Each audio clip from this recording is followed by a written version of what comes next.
Hello students, मैं तोहजीब व्यास science classes में आपका हार्दिक स्वागत करता हूँ। मैं आशा करता हूँ कि इस लॉकडाउन की कठिन परिस्थिति में आप सभी घर पर सुरक्षित व स्वस्थ रहें और लॉकडाउन का सख्ती से पालन करें। आइए हम 10th board RBSE science classes में आप सभी का हार्दिक स्वागत है। कक्षा 10वीं विषय विज्ञान पाठ 1 का अपन अध्ययन करेंगे, जिसका नाम है भोजन एवं मानव स्वास्थ्य। ये लेक्चर फर्स्ट है। अपन इस पार्ट को अलग अलग पार्ट में डिवाइड किया है, अलग अलग लेक्चर में डिवाइड किया है। उसमें से पहला लेक्चर आज हम स्टडी करते हैं। जब भी 10वीं बोर्ड कक्षा में अपन किसी भी पार्ट का अध्ययन करते हैं तो सबसे पहला काम अपना है उसकी ब्लूप्रिंट देखना।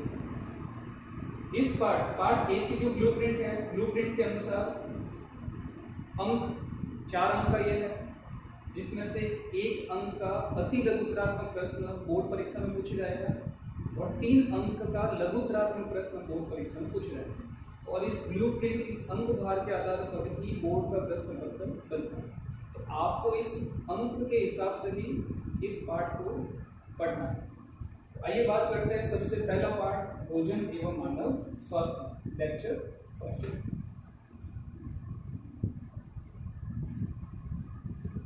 तो बात करते हैं सबसे पहले अपन भोजन के बारे में। और भोजन की जो प्रक्रिया है उससे पहले अपन बात करते हैं पोषण के बारे में। तो भोजन समस्त जीव जंतुओं का वो घटक है या वो भोज्य पदार्थ है जिसकी सहायता से हम हमारे शरीर की अनेक प्रकार की क्रियाओं को करते हैं। क्योंकि हम जानते हैं कि हमारे शरीर की क्रियाओं को करने के लिए, किसी भी प्रकार की क्रिया को करने के लिए हमें किसकी आवश्यकता होती है? ऊर्जा की आवश्यकता होती है। और वो ऊर्जा हमें कहाँ से प्राप्त होती है? भोजन से प्राप्त होती है।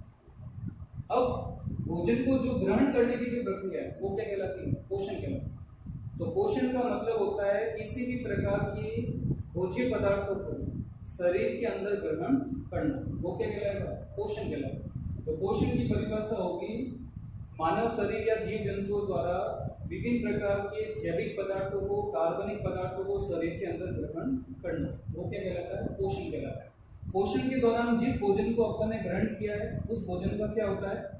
पाचन होता है। पाचन होने के बाद वो भोजन हमारे शरीर के विभिन्न अंगों तक जाता है और अंगों तक जाने के बाद ये अंग जो है इस पचित भोजन से ऊर्जा का उपयोग करते हैं, विभिन्न प्रकार की क्रियाओं का क्या करते हैं? संपादन करते हैं, विभिन्न प्रकार की क्रियाओं को करते हैं। तो इसलिए पोषण जीवधारियों का आधार है। पोषण के बिना किसी भी जीव जंतु का अस्तित्व नहीं।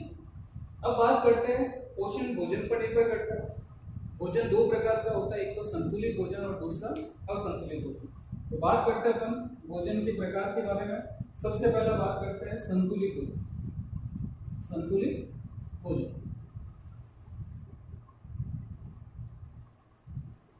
संतुलित भोजन उस भोजन को कहा जाता है जिसमें पर्याप्त मात्रा में कार्बोहाइड्रेट, प्रोटीन, विटामिन, खनिज लवण, वसा वह क्या उपस्थित हो? जल उपस्थित हो। तो ऐसा भोजन जिसमें पर्याप्त मात्रा में कार्बोहाइड्रेट, प्रोटीन, विटामिन, खनिज लवण, वसा व जल उपस्थित हो, उस भोजन को संतुलित भोजन कहा जाता है। तो संतुलित भोजन अपन किस भोजन को कहेंगे? जिसमें ये सभी भोजन के घटक सीमित व निश्चित मात्रा में उपस्थित हो। ऐसा नहीं हो कि कार्बोहाइड्रेट की मात्रा अधिक हो जबकि प्रोटीन की मात्रा कम हो, वो भोजन संतुलित भोजन नहीं कहलाएगा। और जिस भोजन में इन घटकों की मात्रा असंतुलित रहती है, निश्चित नहीं होती है, उस भोजन को अपन कौन सा भोजन कहते हैं? असंतुलित भोजन कहते हैं। तो असंतुलित भोजन और संतुलित भोजन में अंतर क्या है? संतुलित भोजन वो भोजन है जिसमें पर्याप्त मात्रा में कार्बोहाइड्रेट, प्रोटीन, विटामिन, वसा, खनिज लवण, जल उपस्थित हो। जबकि असंतुलित भोजन में इनमें से कोई 1, 2, 3 पोषक तत्वों की क्या हो? कमी हो, या ये सभी पोषक तत्व हो लेकिन इनकी मात्रा निश्चित नहीं हो, उस भोजन को अपन कौन सा भोजन कहा जाता है? असंतुलित भोजन कहा जाता है। अब बात करते हैं संतुलित भोजन हमारे शरीर के लिए क्यों आवश्यक है। क्योंकि संतुलित भोजन आपके शरीर की रोग प्रतिरोधक क्षमता को बढ़ाता है, आपके शरीर को एनर्जी प्रदान करता है, आपके शरीर को चुस्त बनाता है, आपके दिमाग को तेज करता है। तो संतुलित भोजन करना आवश्यक है, और खासकर संतुलित भोजन किशोरावस्था और गर्भावस्था के दौरान परम आवश्यक है, क्योंकि उस स्थिति में हमारे शरीर को सर्वाधिक मात्रा में प्रोटीन कार्बोहाइड्रेट की आवश्यकता होती है, और वो हमें किस भोजन से प्राप्त होती है? संतुलित भोजन। अब असंतुलित भोजन का शिकार कब होता है? खासकर असंतुलित भोजन बच्चों में होता है। ये अनेक कारणों से हो सकता है, जैसे कि यदि अपन बात करें, गरीबी के कारण हो सकता है, गरीब बच्चों को खाना टाइम पर नहीं मिलता है, या खाना मिलता है लेकिन भोजन के घटकों के रूप में नहीं मिलता है, इसलिए उनमें असंतुलित भोजन की समस्या उत्पन्न होती है। दूसरा, बुरी आदतों के कारण। कई बच्चों को आपने देखा होगा कि घर पे वो जिद करते हैं कि नहीं, मुझे तो प्रोटीन का उपयोग ही नहीं करना है, सब्जी का उपयोग ही नहीं करना है, सब्जी मुझे अच्छी नहीं लगती है। तो धीरे धीरे वो संतुलित भोजन का त्याग करके वो असंतुलित भोजन को अपनाते हैं। उसी प्रकार फास्ट फूड का उपयोग करना, विभिन्न प्रकार की बुरी आदतें, अज्ञानता, बेरोजगारी, ये सभी जो है वो असंतुलित भोजन को की स्थिति को उत्पन्न करते हैं। तो यहाँ से एक प्रश्न आपको याद रखना है, संतुलित भोजन किसे कहते हैं? संतुलित भोजन में काम आने वाले घटकों के नाम लिखिए। अब ये जो घटक है, सबसे पहला घटक कौन सा है? कार्बोहाइड्रेट। कार्बोहाइड्रेट हमारे शरीर को क्या प्राप्त करवाता है? ऊर्जा प्राप्त करवाता है। तो कार्बोहाइड्रेट भोजन का वो घटक है जो हमारे शरीर को क्या प्रदान करता है? ऊर्जा, और तुरंत ऊर्जा प्रदान करता है। तो क्वेश्चन पूछा है, हमारे शरीर को तुरंत ऊर्जा प्रदान करने वाला घटक कौन सा है? कार्बोहाइड्रेट। कार्बोहाइड्रेट हमें कहाँ से प्राप्त होता है? तो कार्बोहाइड्रेट हमें प्राप्त होता है कहाँ से? अनाज से। अनाज से हमें कार्बोहाइड्रेट प्राप्त होता है, और ऐसा माना जाता है, और ऐसा यदि अपन देखें तो चावल में कार्बोहाइड्रेट की मात्रा सबसे ज्यादा होती है। तो कार्बोहाइड्रेट से ऊर्जा, तुरंत ऊर्जा आपको प्राप्त होती है, ये अनाज से हमें प्राप्त होता है। फिर बात करते हैं अपन प्रोटीन की। तो प्रोटीन हमारे शरीर की क्या करता है? वृद्धि, वो क्या करता है? शरीर का विकास करता है, या यूं कहें शरीर की क्या करता है? मरम्मत करता है। तो प्रोटीन का काम है शरीर की वृद्धि, विकास को मरम्मत करने का कार्य। और प्रोटीन जो हमें प्राप्त होता है वो कहाँ से प्राप्त होता है? दालों से प्राप्त होता है। तो हम जितनी भी विभिन्न प्रकार की दालें प्राप्त करते हैं, दालें का उपयोग करते हैं, वो हमें क्या प्राप्त करवाती हैं? प्रोटीन प्राप्त करवाती है। और सर्वाधिक प्रोटीन कौन सी दाल में पाया जाता है? ये भी आपको याद रखना है, सोयाबीन। सोयाबीन के अंदर सर्वाधिक प्रोटीन पाया जाता है। सर्वाधिक प्रोटीन यदि पूछे कौन से दाल में होता है? सोयाबीन के अंदर। और किस दूध के अंदर, कौन से जीव के दूध के अंदर सर्वाधिक प्रोटीन होता है? तो बकरी के दूध में सर्वाधिक प्रोटीन पाया जाता है, ये भी ध्यान रखना। फिर बात करते हैं विटामिन। तो विटामिन जो है वो हमें कहाँ से प्राप्त होता है? सब्जियों से प्राप्त होता है। तो विटामिन हमें सब्जी से प्राप्त होता है, और विटामिन जो सब्जी से हमें प्राप्त होता है उसका उपयोग क्या है? विटामिन हमारे शरीर में रोग प्रतिरोधक क्षमता, यानी रोगों से लड़ने का काम करता है। तो रोगों से लड़ने का काम जो है वो किसका है? विटामिन का, जो हमें सब्जी और फल से प्राप्त होता है। सब्जी और किससे प्राप्त होता है? फल से प्राप्त होता है। फिर बात करते हैं खनिज लवण, जिसमें अपन sodium, potassium, iodine, iron, calcium, phosphorus, इन विभिन्न प्रकार के खनिज तत्वों का उपयोग अपन करते हैं, जो हमारे शरीर की विभिन्न क्रियाओं को नियंत्रित करते हैं। साथ ही साथ वसा, ये भी आपके भोजन का मुख्य घटक है। वसा की यदि अपन बात करें तो जितने भी तेलीय पदार्थ है, उन तेलीय पदार्थों में क्या प्राप्त होती है? वसा प्राप्त होती है। तेलीय पदार्थ की यदि अपन बात करें तो घी और तेल। तो घी तेल में वसा उपस्थित होती है, और वसा आपके शरीर को अत्यधिक ऊर्जा, सबसे ज्यादा मात्रा में आपके शरीर को ऊर्जा कौन देती है? वसा। लेकिन वसा तुरंत मात्रा में शरीर को ऊर्जा प्रदान नहीं करती है। जब भी अपन वसा, फैट का उपयोग करते हैं, तेलीय पदार्थों का उपयोग करते हैं, तो वसा आपकी त्वचा के नीचे एक वसीय उत्तक पाया जाता है, उस वसीय उत्तक में इकट्ठा होती जाती है और जमा होती जाती है। यदि आप इस वसा का उपयोग करते हो तब तो कोई टेंशन वाली बात नहीं, लेकिन आप केवल वसा का उपयोग करते जाओ और परिश्रम नहीं करो, उस स्थिति में वसा लगातार वसीय उत्तक में जमती जाएगी, जिससे वसा की एक मोटी परत बन जाएगी, जो आपके किस रोग का कारण बनेगी? मोटापे रोग का कारण बनेगी। लेकिन जो परिश्रम करने वाले किसान लोग हैं, वो फैट वसा का यदि अधिक उपयोग करें तो भी उनके मोटापे का शिकार नहीं होता, क्योंकि वापस वो उतना परिश्रम भी करता है। तो वसा आपके शरीर को अत्यधिक ऊर्जा प्रदान करती है। यूं क्या ऊर्जा की फैक्ट्री बोला जाए तो किसे कहा जाता है? वसा का। फिर बात करें जल के बारे में। वैसे तो जल भोजन का घटक नहीं है, लेकिन भोजन के घटक में क्यों सम्मिलित किया गया है? क्योंकि आपके शरीर की उपापचय प्रक्रियाओं को आसान बनाने के लिए या सुचारू रूप से चलाने के लिए जल परम आवश्यक है। जल के बिना किसी भी प्रकार की क्रियाविधि होना असंभव है। और हमारे शरीर का अधिकतर भाग भी किससे मिलकर बना है? जल से मिलकर बना है। आपने पढ़ा होगा कि कोशिका के अंदर जो कोशिका द्रव्य है उसमें 90% भाग जो है वो किसका होता है? जल का। तो जल हमारे शरीर की उपापचय प्रक्रियाओं को नियंत्रित करता है, उपापचय प्रक्रिया को सुचारू रूप से गति करवाने में मदद करता है। ये सभी अपन ने क्या पढ़ा है? भोजन के मुख्य घटक। साथ ही साथ भोजन के घटकों में अपन आहारी वृक्षांश को भी अपन क्या करते हैं? सम्मिलित करते हैं। आहारी वृक्षांश वो पदार्थ होते हैं जो हमारे शरीर में जल को अवशोषित करते हैं और भोजन के पाचन में क्या होते हैं? सहायता करते हैं। अब आहारी वृक्षांश कौन कौन से हैं? जो भी अपन सलाद के रूप में अपन उपयोग करते हैं, टमाटर है, खीरा ककड़ी है, ककड़ी है, तो इन सब का उपयोग अपन जो भोजन के रूप में तो भोजन के बाद या भोजन से पहले अपन जब करते हैं तो उस खाद्य पदार्थों को आहारी वृक्षांश कहा जाता है, जो आपके भोजन के पाचन में मुख्य भूमिका निभाते हैं। अब बात करते हैं इसी टॉपिक में कुपोषण के बारे में, जो आपके इस 10वीं बोर्ड के हिसाब से सबसे महत्वपूर्ण टॉपिक। तो अगला टॉपिक अपन लेते हैं कुपोषण। तो कुपोषण क्या है समझना ध्यान से।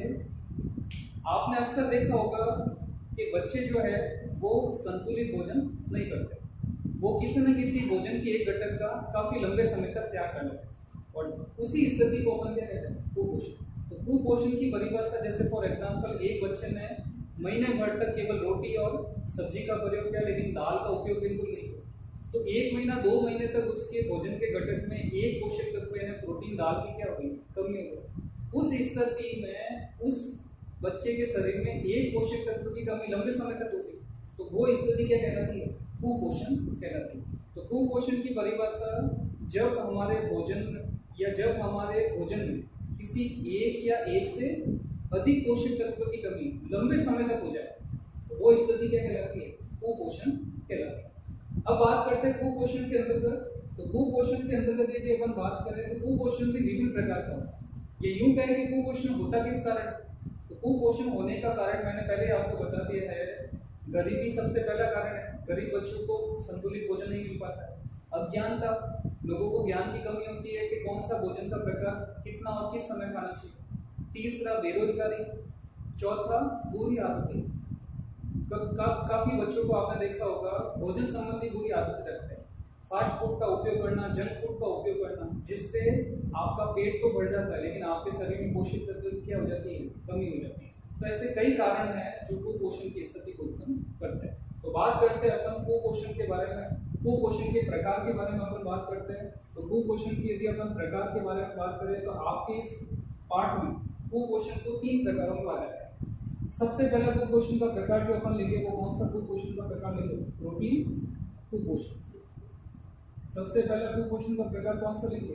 प्रोटीन कुपोषण।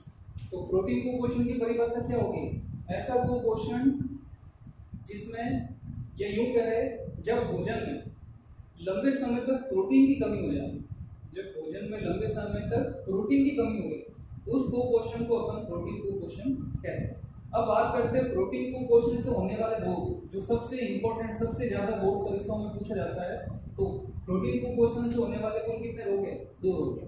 सबसे पहला रोग तो है क्वाशी और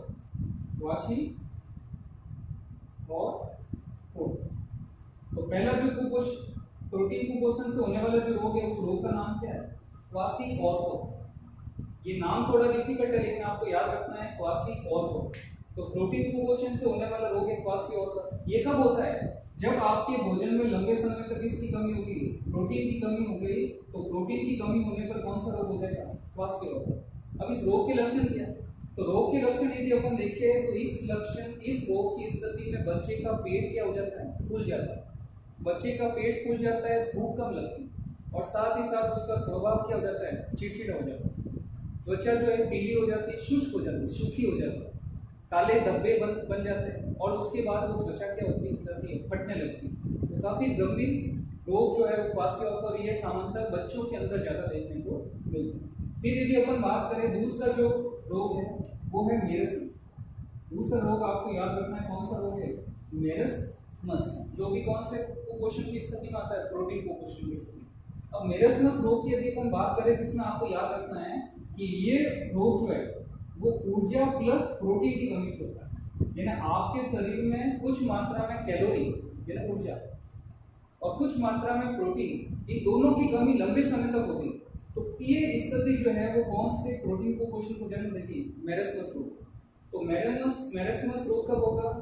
जब आपके भोजन में लंबे समय तक कैलोरी यानी ऊर्जा और प्रोटीन की कमी हो जाए, उस स्थिति में मेरेस्मस रोग होता है। अब मेरेस्मस रोग के लक्षण क्या है? तो इस रोग में व्यक्ति का या बच्चे का जो शरीर है वो दुबला पतला हो जाता है, आंखें अंदर दस जाती है और साथ ही साथ उसके शरीर त्वचा पर पपड़ियां बनना स्टार्ट हो जाती है। तो ये जो लक्षण है वो किसके हैं? मेरेस्मस रोग। तो ये टॉपिक अपन ने पढ़ा प्रोटीन कुपोषण। प्रश्न पूछा जाता है प्रोटीन कुपोषण किससे कहते हैं? प्रोटीन कुपोषण के प्रकारों के नाम लिखिए और इसके लक्षण लिखिए। तो ये प्रोटीन कुपोषण के बारे में आपको लिखना है और समझना है। फिर बात करते हैं अपन आगे दूसरा कुपोषण का प्रकार, और दूसरा कुपोषण का जो प्रकार है वो है आपका विटामिन कुपोषण। दूसरा कुपोषण का जो प्रकार है वो कौन सा प्रकार है? विटामिन कुपोषण। तो अपन दूसरा कुपोषण लेते हैं विटामिन कुपोषण। अब यदि आपको पूछ ले विटामिन कुपोषण की जो परिभाषा है वो क्या होगी, तो आसान है, जब हमारे भोजन में लंबे समय तक विटामिन की कमी हो जाए तो वो कुपोषण क्या कहलाएगा? विटामिन कुपोषण कहलाता है। अब विटामिन के अलग अलग प्रकार हैं। हमारे शरीर में किसी भी प्रकार के विटामिन का निर्माण नहीं होता है, केवल विटामिन डी को छोड़कर, क्योंकि विटामिन डी का जो निर्माण है वो हमारी त्वचा में होता है सूर्य के प्रकाश की उपस्थिति। इसके अलावा जितने भी विटामिन है वो हम फल सब्जियों से प्राप्त करते हैं। तो विटामिन कुपोषण जब हमारे शरीर में भोजन में लंबे समय तक किसी विटामिन की कमी होगी तो उस स्थिति में विटामिन कुपोषण उत्पन्न होता है। अब विटामिन शरीर में अलग अलग प्रकार से उत्पन्न होते हैं, विटामिन की कमी से होने वाले रोग, उसके बारे में बात करते हैं। तो एक टेबल बना रहा हूँ, उस टेबल को आपको ध्यान रखना है। सबसे पहला विटामिन के नाम आपको, फिर दूसरा विटामिन का रासायनिक नाम, तो विटामिन नाम या फिर अपन यहाँ लिख सकते हैं विटामिन के प्रकार, इसके रासायनिक नाम, होने वाला रोग और इसके लक्षण। ये टेबल आपको याद रखनी है। सबसे पहला विटामिनों के प्रकार, उसके बाद इसका रासायनिक नाम, रोग और उसके लक्षण, इसके बारे में आपको ध्यान रखना। तो सबसे पहला विटामिन का प्रकार अपन लेते हैं विटामिन ए। तो सबसे पहला विटामिन कौन सा ले रहे हैं अपन? Vitamin A. तो विटामिन ए का जो रासायनिक नाम वो भी आपको याद रखना है। तो विटामिन ए का जो रासायनिक नाम है वो कौन सा है? रेटिनॉल। क्वेश्चन पूछ ले विटामिन ए का रासायनिक नाम क्या है? तो रेटिनॉल। अब यदि इसका रोग पूछ ले तो रोग आपको याद ही है, क्या है? रतौंधी। तो विटामिन ए का जो रोग, विटामिन ए की कमी से होने वाला जो रोग है वो कौन सा? रतौंधी। अब इसका लक्षण कैसे याद रखोगे? रतौंधी को यदि आप संधि विच्छेद करोगे तो ये हो जाएगा रात प्लस औंधी। इसका मतलब उस व्यक्ति को रात में कम दिखाई देता है। तो लक्षण आप लिख सकते हो रात में कम दिखाई देना, ये लक्षण आप इसमें लिख सकते हो विटामिन ए। इसी प्रकार दूसरा अपन लेते हैं विटामिन बी। अब विटामिन बी के जो है वो आपके 3 टाइप्स के विटामिन जो है वो आपकी इस पाठ्य पुस्तक में दे रखे हैं। विटामिन B1, विटामिन B2 और विटामिन B3। और vitamin B1, B2, B3, B4, B5 ये B12 का होता है और इससे विटामिन बी कॉम्प्लेक्स का है। तो आपके 3 कोर्स में इन तीनों का अपन अध्ययन करेंगे। तो सबसे पहला विटामिन B1, B2 और B3। विटामिन B1 का जो रासायनिक नाम है वो याद रखना आपको, थायमिन। विटामिन B1 का जो रासायनिक नाम है वो क्या है? थायमिन। विटामिन B2 का रासायनिक नाम को आपको याद करना है, राइबोफ्लेविन। और विटामिन B3 का रासायनिक नाम आपको याद रखना, नियासिन। ये 3 रासायनिक नाम आपको याद रखना है, विटामिन B1 का थायमिन, विटामिन B2 का राइबोफ्लेविन और विटामिन B3 का नियासिन। अब यदि इससे होने वाले रोगों के बारे में यदि अपन बात करें तो विटामिन B1 की कमी से होने वाला रोग आपको याद रखना, बेरीबेरी। कौन सा रोग होता है? बेरीबेरी। और इस रोग का जो लक्षण है वो याद करना, हृदय धड़कन कम हो जाता है, हृदय धड़कन कम। और साथ ही आपकी जो तंत्रिका की कोशिका है, तंत्रिका वो पेशीय कोशिका, पेशीय कोशिका, इसकी क्रियाविधि क्या हो जाती है? कमजोर हो जाती है। तो बेरीबेरी रोग के लक्षण है हृदय धड़कन कम हो जाना, तंत्रिका और पेशियां जो है वो क्या हो जाती है? कमजोर हो जाती है। फिर बात करते हैं दूसरा राइबोफ्लेविन। विटामिन बी टू का रासायनिक नाम। इससे होने वाला रोग कौन सा, इससे होने वाले रोग की यदि अपन बात करें तो वो रोग है राइबोफ्लेविनोसिस। राइबोफ्लेविनोसिस।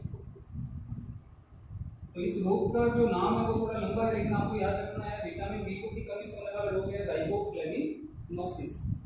अब इस रोग के जो लक्षण है वो आपको याद करना है। तो विटामिन बी टू की कमी से होने वाला रोग है राइबोफ्लेविनोसिस। इसके लक्षण क्या है, तो मुख का जो किनारा ये वाला और होंठ जो है ये फटने लगते हैं। तो मुख के किनारे और होठों की जो त्वचा है वो फटने लगती है। किस विटामिन की कमी के कारण, विटामिन बी टू। और इस रोग का नाम क्या है, राइबोफ्लेविनोसिस। फिर बात करते हैं विटामिन बी थ्री। तो विटामिन बी थ्री का रासायनिक नाम नियासिन। इसकी कमी से होने वाला रोग आपको याद रखना पहले ग्रह। इसकी कमी से कौन सा रोग होता है, पहले ग्रह। और ये जो पहले ग्रह रोग है उसके लक्षण क्या है, तो ध्यान रखना जीभ और त्वचा पर पपड़ियां बन जाती है। इस पहले ग्रह रोग के लक्षण क्या है, जीभ व त्वचा पर पपड़ियां बनना। फिर बात करते हैं अपन विटामिन बी के, ये 3 पार्ट पूरा हो गया। फिर अपन बात करते हैं विटामिन सी के बारे में। तो विटामिन सी का रासायनिक नाम आपको याद करना है एस्कॉर्बिक अम्ल। क्या नाम है इसका, एस्कॉर्बिक अम्ल। तो प्रश्न पूछ ले विटामिन सी का रासायनिक नाम बताइए, तो एस्कॉर्बिक अम्ल। और साथ ही विटामिन सी का रासायनिक नाम एस्कॉर्बिक अम्ल। इसकी कमी से होने वाले रोग आपको पता है, कौन सा रोग है, स्कर्वी। कौन सा रोग है, विटामिन सी की कमी से होने वाला रोग, स्कर्वी रोग। और स्कर्वी रोग का मुख्य लक्षण आपको याद रखना है मसूड़ों से खून। मसूड़ों से क्या है, खून। तो मसूड़ों से खून आना इसका मुख्य लक्षण है। और सबसे ज्यादा विटामिन सी किस में पाया जाता है, आंवला में पाया जाता है सबसे ज्यादा विटामिन सी। नींबू संतरे में विटामिन सी होता है, आंवला में सबसे ज्यादा विटामिन सी पाया जाता है। फिर बात करते हैं अपन विटामिन डी के बारे में। विटामिन डी का रासायनिक नाम पूछे तो ध्यान रखना कैल्सीफेरॉल। कैल्सीफेरॉल। तो कैल्सीफेरॉल किसका रासायनिक नाम है, विटामिन डी। और कैल्सीफेरॉल और विटामिन डी का रासायनिक नाम है, उससे होने वाला रोग आप सभी को पता है, कौन सा रोग है, रिकेट्स। तो विटामिन डी की कमी से होने वाला रोग कौन सा है, रिकेट्स। और रिकेट्स में क्या होती है, अक्सर आपकी हड्डियां कमजोर हो जाती हैं। हड्डियां कमजोर होने के साथ साथ आपके पैरों के जो घुटने हैं वो पास पास आ जाते हैं, जिससे विकलांगता की स्थिति उत्पन्न होती है। फिर बात करते हैं अपन, तो विटामिन डी का रासायनिक नाम कैल्सीफेरॉल। रोग होने वाले रोग रिकेट्स। और इसके लक्षण क्या है, हड्डियां कमजोर हो जाती है, विकृत हो जाती है, घुटने पास पास आ जाते हैं। फिर यदि अपन बात करें विटामिन डी के बाद vitamin E. Vitamin E, vitamin E का रासायनिक नाम आपको याद करना है। अब ये ध्यान रखना आपके कोर्स में विटामिन डी तक ही, आपके कोर्स में विटामिन डी तक ही है, लेकिन विटामिन ई और विटामिन के को भी आपको याद रखना है। तो विटामिन ई का जो रासायनिक नाम है वो टैकोफेरॉल। तो टैकोफेरॉल इसका रासायनिक नाम। इससे होने वाला रोग आपको याद करना, विटामिन ई की कमी से होने वाला रोग है बांझपन, या फिर आप कह सकते हैं नपुंसकता। नपुंसकता या बांझपन। बांझपन उन स्त्रियों को कहा जाता है जो बच्चे उत्पन्न नहीं कर सकती, और नपुंसकता सामान्यतः नरों का रोग। और इसके लक्षण जो है, लक्षण आपको याद रखना है, जनन क्षमता में कमी हो जाती है, जनन क्षमता में कमी। तो जनन क्षमता में क्या आ जाती है, कमी आ जाती है। और अंतिम जो रोग है वो रोग है विटामिन, अंतिम जो विटामिन है वो कौन सा है, विटामिन के। और विटामिन के का रासायनिक नाम याद करना आपको, फिलिपिनोल। तो विटामिन के का रासायनिक नाम है फिलिपिनोल। इससे होने वाला जो रोग है वो है हेमरेज। तो विटामिन के की कमी से होने वाला रोग कौन सा है, हेमरेज। ऊपर लिख दे तो यहाँ पर याद रखना है हेमरेज, जो कि विटामिन के की कमी से होने वाला रोग है। और ये हेमरेज जो रोग है, ये रोग का लक्षण क्या है, तो हेमरेज रोग होने की स्थिति में आपके शरीर में रक्त का थक्का नहीं बन पाता। तो हेमरेज रोग का लक्षण रक्त का थक्का नहीं बनता, यानी हल्की सी चोट लगी तो वहां से आपका रुधिर लगातार प्रवाहित होगा, जिससे व्यक्ति के शरीर में रक्त की कमी हो जाने से व्यक्ति की तुरंत क्या हो जाएगी, मृत्यु हो जाएगी। आपने ब्रेन हेमरेज का भी नाम सुना है, वो भी इसी से ही संबंधित है। तो ये जो विटामिन को क्वेश्चन की अपन ने अध्ययन किया है, ये काफी महत्वपूर्ण है। कई परीक्षाओं में लगातार पूछे जाने वाला प्रश्न है जो आपको याद रखना है। Vitamin A, vitamin B1, B2, B3, vitamin C, vitamin D, vitamin E, vitamin K. और साथ ही इसके रासायनिक नाम भी आपको याद रखना है।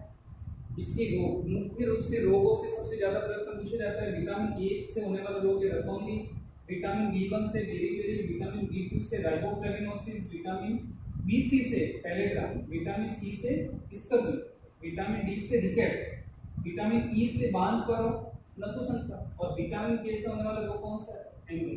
तो ये रोग आपको याद रखनी है, साथ ही रासायनिक नाम और इसके लक्षण भी आपको याद रखना। तो ये जो कुपोषण हुआ वो किसका हुआ है? विटामिन कुपोषण। अब अगला टॉपिक अपन लेते हैं खनिज कुपोषण।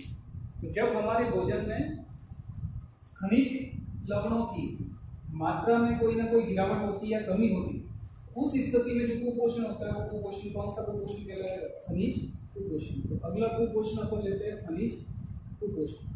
तो खनिज कुपोषण के बारे में यदि अपन बात करें तो खनिज कुपोषण की परिभाषा जब हमारे भोजन में लंबे समय तक खनिज लवणों की कमी हो जाए उस स्थिति को अपन खनिज कुपोषण कहते हैं। अब कौन कौन से खनिज लवण आपको याद रखना है? सोडियम पोटेशियम को साथ में याद रखना है। फिर यदि अपन बात करें तो कैल्शियम को याद रखना है, फॉस्फोरस को आपको याद रखना है, साथ ही अपन बात करें आयरन को आपको याद रखना है, साथ ही यदि अपन बात करें आयोडीन को आपको याद रखना है। कुछ ये क्वेश्चन तक में इंपॉर्टेंट है, और भी बहुत सारे खनिज लवण है लेकिन ये मुख्य इंपॉर्टेंट खनिज लवण आपको याद रखना है। सबसे पहला यदि अपन बात करूं सोडियम और पोटेशियम। सोडियम और पोटेशियम जो खनिज लवण है, ये खनिज लवण का मुख्य काम है आपके शरीर की मांसपेशियों का संकुचन करना। अपन जो हाथ ऊपर नीचे, पैर ऊपर नीचे करते हैं, आपके शरीर में जो संकुचन होता है मांसपेशियों की जो गति होती है, उन गतियों का जो नियंत्रण, यानी मैं यहाँ पर लिखूँ मांसपेशी संकुचन। तो सोडियम और पोटेशियम का जो काम है वो आपके शरीर में मांसपेशियों का संकुचन करना, जिससे शरीर की गति आसानी से होती है। साथ ही बात करूँ इसका दूसरा जो काम है, वो दूसरा काम क्या है? ये तंत्रिकीय आवेगों के संचरण में मदद करता है। तो तंत्रिकीय आवेगों का संचरण, तंत्रिकीय आवेगों का संचरण का मतलब आपके शरीर को जो बाहरी वातावरण से जो संकेत प्राप्त होते हैं कि बाहरी वातावरण गर्म है या ठंडा है, मुझे काटा चुभा है या पिन चुभी है, तो जो बाहरी संवेदनाओं को जो अपन ग्रहण करते हैं उनको मस्तिष्क तक पहुंचाने का जो काम है वो सोडियम पोटेशियम इसमें काफी मदद करता है, जिसे अपन तंत्रिकीय आवेग कहते हैं। फिर यदि अपन बात करें दूसरा कैल्शियम के बारे में, तो कैल्शियम खनिज तत्व जो इसका मुख्य काम याद रखना, ये हड्डियों को क्या करता है? मजबूत करता है। हड्डियों को मजबूत करने के लिए उत्तरदायी होता है। और ये हड्डियों को मजबूत किसके साथ मिलकर करता है? विटामिन डी के साथ। तो कैल्शियम का काम खनिज लवण का क्या है? विटामिन डी के साथ मिलकर हड्डियों को क्या करना? मजबूत करना। और इसलिए बोला जाता है कि छोटे बच्चों को, सामान्यतः किशोरावस्था के बच्चों को दूध अधिक उपयोग करना चाहिए, क्योंकि दूध में क्या होता है? कैल्शियम होता है, ताकि जिससे हड्डियां क्या रहे? मजबूत रहे। फिर बात करते हैं फास्फोरस की। तो फास्फोरस भी किसके साथ मिलकर? कैल्शियम के साथ मिलकर हड्डियों को और क्या करता है? हड्डियों को क्या और मजबूती प्रदान करता है। हड्डियों को और मजबूती यानी ज्यादा मजबूत करने का जो काम है वो कैल्शियम के साथ मिलकर कौन करता है? फॉस्फोरस। टी को यहाँ किससे इंडिकेट करें अपन? फॉस्फोरस इंडिकेट करें। तो फॉस्फोरस। और आपने ये पढ़ा होगा कि हमारे शरीर का सबसे कठोर, सबसे स्ट्रॉन्ग जो पदार्थ है वो कौन है? तो आपको पता होना चाहिए वो कौन सा पदार्थ है? इनेमल। कौन सा पदार्थ है? इनेमल। तो इनेमल आपके शरीर का सबसे कठोर पदार्थ है। और इनेमल जो बना होता है वो किससे बना होता है? कैल्शियम फॉस्फेट से मिलकर बना होता है। यानी फॉस्फोरस जो है वो कैल्शियम के साथ मिलकर दांतों को और मजबूती प्रदान करता है। और इनेमल कहाँ पाया जाता है? दांतों के ऊपर, इसलिए दांत आसानी से खराब नहीं होते। तो दांतों के ऊपर इनेमल पाया जाता है और इनेमल आपके शरीर का सबसे कठोर पदार्थ है जो कैल्शियम फॉस्फेट से मिलकर बना होता है। फिर यदि बात करें आयरन, ये आपके शरीर का सबसे मुख्य खनिज लवण। और आयरन जो है वो आपके शरीर को क्या प्रदान करता है? आयरन का काम है आपके शरीर में किसका निर्माण करना? हीमोग्लोबिन का निर्माण करना है। तो आयरन का मुख्य काम है हीमोग्लोबिन का निर्माण करना। और हीमोग्लोबिन का काम क्या? आपके शरीर में किसका परिवहन करना? ऑक्सीजन का परिवहन करना। यानी आपको जीवित रहने के लिए ऑक्सीजन चाहिए, और वो ऑक्सीजन का परिवहन कौन करता है? हीमोग्लोबिन। हीमोग्लोबिन का निर्माण कौन करता है? आयरन करता है। इसलिए बोला जाता है यदि किसी व्यक्ति के शरीर में आयरन की कमी होती है तो खून की कमी होती है। आयरन को अपन सामान्यतः लोह तत्व कहते हैं। तो लोह तत्व की कमी हो गई तो हीमोग्लोबिन की कमी हो जाएगी, और हीमोग्लोबिन की कमी हो गई तो शरीर में ऑक्सीजन की कमी हो जाएगी, व्यक्ति की क्या हो जाएगी? मृत्यु। इसलिए जब भी पूछा जाता है कि यदि किसी व्यक्ति के शरीर में आयरन की कमी हो गई, लोह तत्वों की कमी हो गई, तो कौन सा रोग होता है? तो याद करना, एनीमिया। कौन सा रोग हो जाता है? एनीमिया। तो लोह तत्व की कमी से एनीमिया रोग हो जाता है, या इसको अपन कहते हैं रक्तहीनता। इंग्लिश में एनीमिया और हिंदी में यदि अपन बात करें तो रक्तहीनता, खून की कमी। तो प्रश्न पूछा जाता है किस खनिज तत्व की कमी से एनीमिया या रक्तहीनता हो जाता है, तो कौन सा खनिज तत्व है? दो पता आयोडीन। आयोडीन की बात करें तो आयोडीन हमारे शरीर की उपापचय प्रक्रिया को क्या करता है? नियंत्रित करता है। उपापचय में आता है भोजन का पाचन और श्वसन, जिससे हमारे शरीर को क्या प्राप्त होती है? ऊर्जा प्राप्त होती है, जिसको अपन मेटाबॉलिज्म कहते हैं। तो आयोडीन हमारे शरीर की उपापचय प्रक्रिया को नियंत्रित करता है और इसकी कमी से होने वाला रोग आपको खुद को पता होगा कौन सा रोग होता है? गेंदा। तो आयोडीन की कमी से होने वाला रोग कौन सा है? गेंदा, जिसको गलगंड के नाम से भी जाना जाता है। तो ये कुछ खनिज तत्व है जिनके बारे में आपको विस्तार से बताया गया है। खनिज तत्व कौन से, क्या क्या इनका कार्य है, इनकी कमी से कौन कौन से रोग होते हैं। आपको यहाँ पे ये भी याद रखना है, यदि कैल्शियम की आपके शरीर में कमी होगी तो हड्डियां कमजोर हो जाएगी, जिससे टीटेनी रोग भी हो जाता है। कौन सा रोग? टीटेनी। और टीटेनी जो रोग है उसमें भी हड्डियां विकृत हो जाती है, बच्चों में विकलांगता की स्थिति उत्पन्न हो जाती है। तो अभी तक अपन ने जो पढ़ा है उसमें कौन कौन से, तो यहाँ से जो प्रश्न आ रखे हैं वो कौन कौन से प्रश्न आते हैं? सबसे पहला प्रश्न संतुलित भोजन किसे कहते हैं, इसके घटक लिखिए। दूसरा प्रश्न पूछा जाता है कुपोषण किसे कहते हैं, इसके प्रकारों के नाम लिखिए। तीसरा प्रश्न प्रोटीन कुपोषण किसे कहते हैं, इससे होने वाले रोग और इसके लक्षण लिखिए। चौथा प्रश्न विटामिन कुपोषण से होने वाले रोगों की सारणी बनाइए। पांचवा क्वेश्चन खनिज कुपोषण से होने वाले रोगों के नाम और उसके लक्षण लिखिए या कार्य लिखिए। ये खनिज कुपोषण, मुख्य रूप से आपको खनिज कुपोषण में आयरन और आयोडीन का सबसे ज्यादा पूछा जाता है प्रश्न, तो आपको, और साथ ही साथ कैल्शियम का भी सबसे ज्यादा पूछा जाता है। और इन तीनों का आपको आसानी से अध्ययन भी करना और याद भी करना। आज हम पहले पार्ट का जो लेक्चर है वो यही तक पढ़ेंगे और अगले वीडियो में अपन मानव स्वास्थ्य के बारे में पढ़ेंगे, जिसमें अपन पानी के उपयोग और दुष्प्रभाव के बारे में और आगे की जो टॉपिक है वो अपन उसके आगे की कक्षाओं पढ़ेंगे। यहाँ तक आपको किसी भी प्रकार का यदि कोई समस्या आती है तो आप निसंकोच हमारे व्हाट्सएप ग्रुप में या पर्टिकुलर मेरे व्हाट्सएप कॉन्टैक्ट्स में आप मुझे किसी भी प्रकार के टॉपिक के बारे में प्रश्न पूछ सकते हैं, जिसका आसानी से निवारण आपके इन प्रश्नों का किया जाए। धन्यवाद।